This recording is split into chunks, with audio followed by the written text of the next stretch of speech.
Assalamualaikum warahmatullahi wabarakatuh. Waalaikumsalam warahmatullahi wabarakatuh. Balik lagi di channel Masjid Raya Kiai Haji Hasyim Asy'ari.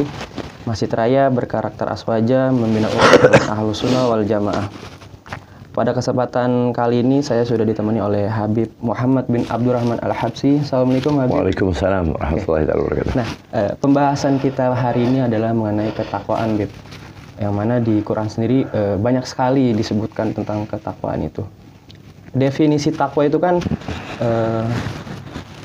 menaati perintah Allah dan menjauhi larangannya. Nah, makna lebih luasnya itu takwa itu seperti apa, Habib? Baik, silakan. Terima kasih banyak. Bismillahirrahmanirrahim. Berbicara tentang ketakwaan adalah sebuah dasar dari yang berhubungan dengan seorang yang beriman. Ya, seorang Muslim, mereka bisa sampai kepada beriman, jalannya adalah dengan ketakwaan. Tiap seorang mukmin sudah pasti Islam.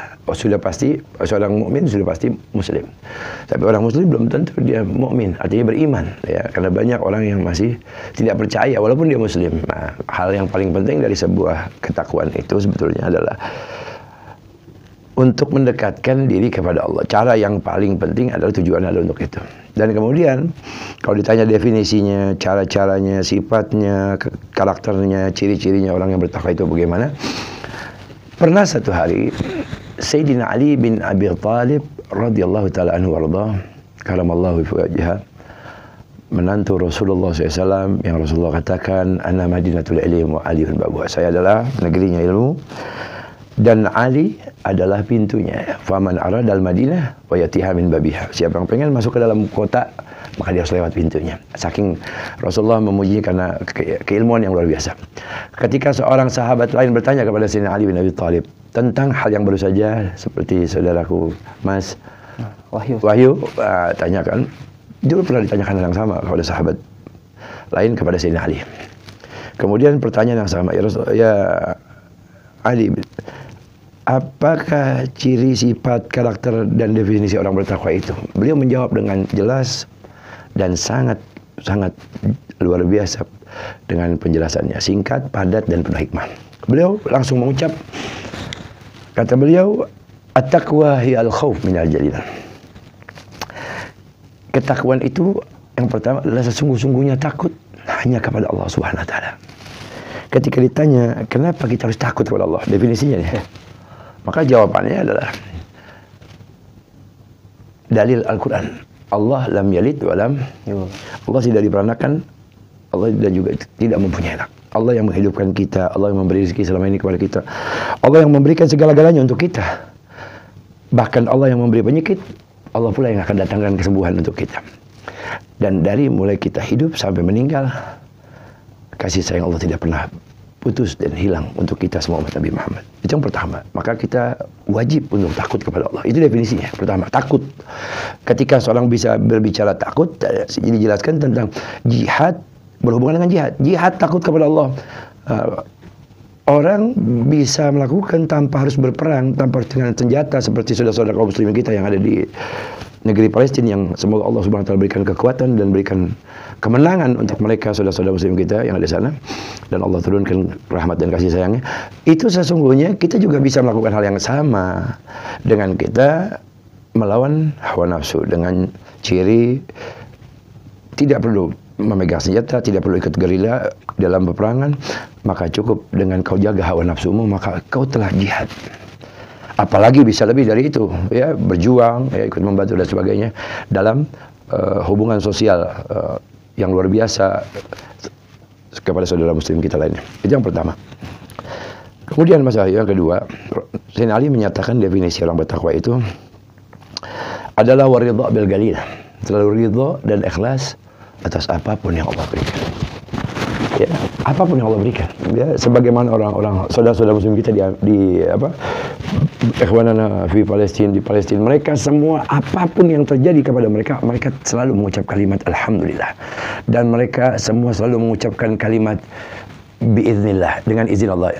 atau mengucapkan kalimat insya Allah, itu yang tidak pernah lepas dalam hari-hari, jam-jam, menit-menit, detik-detik dalam kehidupan orang di saudara-saudara kita yang ada di Palestina. Walaupun bencana, musibah, dan Allah Subhanahu wa taala tidak tidur, Allah melihat dan menyaksikan. Tapi memang Allah berikan nanti kiblat umat muslim semua di hari kiamat datangnya dari Palestina. Dan itu menunjukkan hari ini mereka punya kebiasaan untuk selalu dekat dengan Allah dengan kalimat-kalimat dari lewat mulutnya. Beramal bitanzil, selalu waridha bilgali, selalu ridha dan ikhlas atau apapun yang Allah berikan walaupun sedikit. Atau di definisi lainnya tentang hal yang sama, maka menyimpulkan soal apapun yang Allah berikan selama ini kepada kita, hendaknya kita selalu bersyukur kepada Allah. Terkadang yang kurang mampu, yang sab'u yaumin wa ju'u yaumin, hari ini lapar, besok bahkan masih lapar, yang berbeda jauh dengan kehidupan kita hari ini, mereka lebih banyak bersyukur kepada Allah Subhanahu wa taala daripada kita. Kita yang dikasih banyak sama Allah Subhanahu wa taala nikmat, banyak kurang bersyukur sama Allah Subhanahu wa taala. Itu yang kedua. Jadi ridha bil balid. Cirinya definisinya adalah selalu ridha dan ikhlas. Masalah yang ketiga, Sayyidina Ali katakan wal amal bitanzil. Wal amal bitanzil, selalu beramal dan konsekuen berdasarkan semua yang datang dari Al-Quran dan hadis. Tapi jangan pernah mengatur daripada kalimat apa yang tidak ada di Quran dan tidak ada di hadis berarti bid'ah. Itu salah, itu sangat mohon maaf dangkal sekali kalau seseorang berpikiran seperti itu, karena di dalam hadis itu banyak penjabaran, syarah dan penjelasan daripada hadis-hadis tersebut oleh para ulama-ulama kita. Yang paling penting adalah wal amal bitanzil, selalu beramal konsekuen berdasarkan Al-Quran dan hadis Nabi Muhammad SAW. Yang terakhir, Sayyidina Ali menjelaskan tentang definisi ketakwaan itu adalah wal isti'adat liyaumir rahil, selalu mempersiapkan diri untuk datangnya hari terakhir. Hari terakhir di sini maut. Ya, definisi dalam ketakwaan itu penting dia memperhatikan kapan, di mana, jam berapa dia akan dipanggil oleh Allah.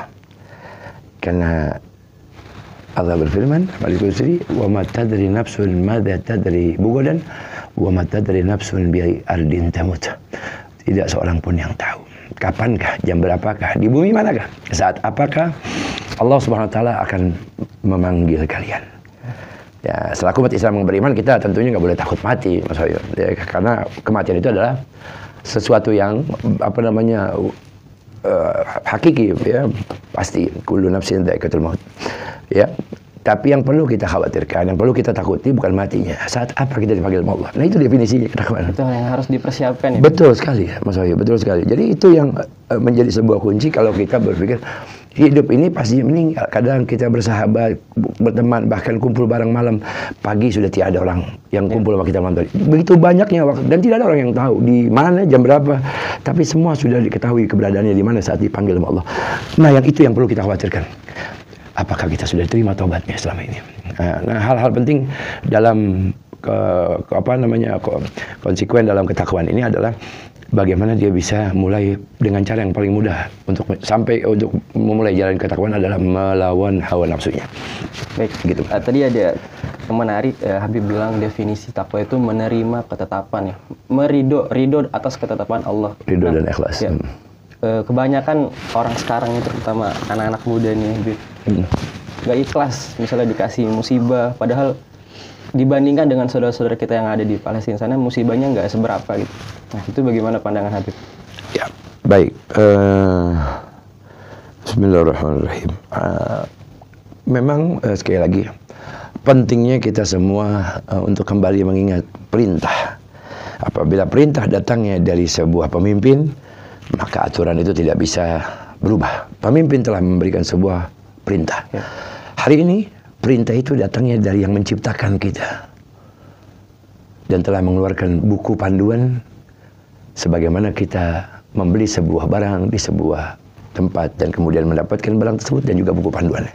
Buku panduan yang ada di dalamnya untuk mendapatkan kalian kondisi baik, kondisi bagus dan tetap selalu terjaga, maka definisinya adalah kalian patuh dan taat.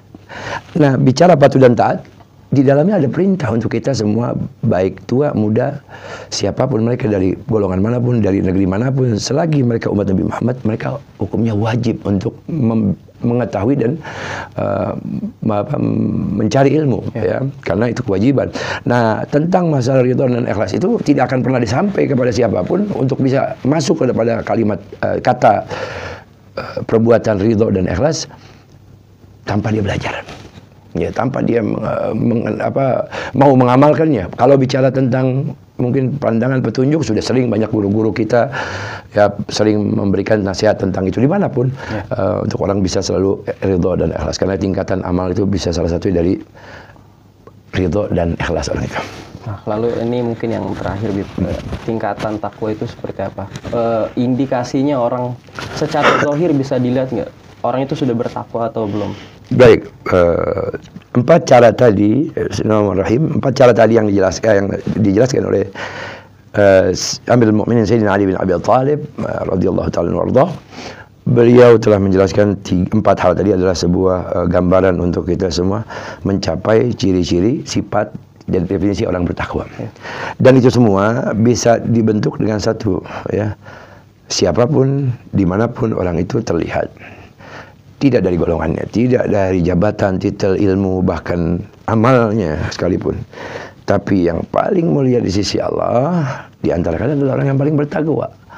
Dan ciri-ciri orang bertakwa itu telah dijelaskan. Orangnya adalah selalu takut kepada Allah. Yang kedua, dia selalu ridho dan ikhlas atas apapun yang Allah berikan. Yang ketiga, dia selalu konsekuen, beramal selalu dari Al-Quran dan hadis Nabi Muhammad SAW. Dan terakhir, dia selalu hidupnya mengingatkan dirinya dan mengingatkan juga mungkin untuk keluarganya khususnya dan orang lain bahwasanya kematian itu pasti akan datang. Untuk mengajak orang beramal, wa amrin bil ma'ruf, ciri-cirinya orang itu sering ngajak kebaikan, ya, wa nahyi anil munkar, sering mencegah orang berbuat mungkar. Itu saya. Itu indikasinya. Betul, betul. Oke. Mungkin ini terakhir banget nih, Bib, ya. Kita kan sering naik turun ketakwaannya, keimanannya sebagai anak muda nih. Biar imannya itu turunnya, kalau turun tuh nggak turun-turun banget, Bib. Itu ada pesan nggak buat terutama yang jamaah di rumah yang nonton, Bib? Mungkin ini terakhir juga. Iya, baik. Baik, bismillahirrahmanirrahim. Terima kasih Mas Wahyu. Pada saudara-saudaraku kaum muslimin dimanapun Anda berada, hari ini melalui podcast ini dan melalui daripada definisi ketakwaan, sekali lagi kita harus banyak mengucap kalimat syukur dengan mengucap kalimat alhamdulillah kepada Allah, terutama kepada kaum muslimin yang ada di negeri Indonesia ini khususnya. Apa yang kita rasakan, apa yang kita jalani selama ini mendapatkan sebuah banyak sekali rasa nikmat yang begitu besar Allah berikan, dari kenyamanan dan sebagainya, ketenangan dan sebagainya. Lepas dari apapun yang terjadi di negeri ini, kita adalah orang yang paling harus banyak bersyukur.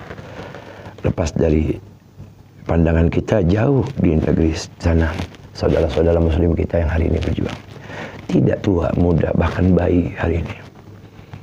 Sebuah sebuah alat coba untuk membunuh telah diperagakan oleh Zionis Israel laknatullah alaih. Adalah mereka selalu mempersiapkan diri. Kapanpun, dimanapun datangnya maut itu, mereka sudah bisa menyiapkan. Karena mereka punya moto yang datangnya langsung dari kalimat Ish kariman au mut syahidan. Hiduplah kalian mulia kalau kalian tinggalkan sholat, kalau kalian sulit untuk berkumpul di majlis ta'lim, menuntut ilmu dengan para ulama, kalian sulit untuk menjauhi maksiat, kalian sulit untuk dekat daripada kebaikan, dan kalian mudah untuk dapat menjauhi maksiat dan sebagainya, maka kalian hidup mulia. Dan jikalau pada momen-momen itu, saat kalian tidak lagi meninggalkan sholat, saat lagi kalian tidak durhaka kepada orang tua, saat kalian tidak durhaka kepada suami, saat kalian tidak lagi membiasakan untuk tidak pernah mengenal ilmu, mengenal masjid, kalian orang yang akan jadi makmurkan masjid dan sering duduk di majlis-majlis ilmu, maka Anda hidup mulia. Dan tatkala itu terjadi, umurmu datang, amat syahid, kalian meninggal dalam keadaan syahid. Hal itu yang kita harap. Dan mereka, saudara-saudara kaum muslimin kita yang ada di negeri Palestina, begitulah. Mereka hidup mulia atau mati syahid. Nah, kita mau ambil syahidnya di mana? Kalau bukan hari ini kita menjadi orang yang mengamalkan ilmu. menjadi orang yang cinta kepada Rasulullah, menjadi orang yang menunjukkan levelnya dia besok saat dia hidup di kemudian hari menjadi orang yang hebat adalah dilihat dari hari ini masih mudanya dia taat kepada Allah, taat kepada Rasulnya, taat kepada gurunya, taat kepada orang tuanya, dan bahkan dia adalah seorang pemudi yang selalu mengajak saudara-saudara muslimnya wa amrin bil ma'ruf, mengajak kebaikan, wa nahyi 'anil munkar, mencegah siapapun orang yang harus sekelilingmu berbuat mungkar, dan kau mendapatkan pahala yang begitu besar di sisi Allah SWT. Itu saja. Baik, Habib, terima kasih waktunya dan ilmunya. Semoga ini bermanfaat khususnya untuk saya dan umumnya untuk para penonton di rumah. Balik lagi di video-video berikutnya. Wassalamualaikum warahmatullahi wabarakatuh. Waalaikumsalam warahmatullahi wabarakatuh.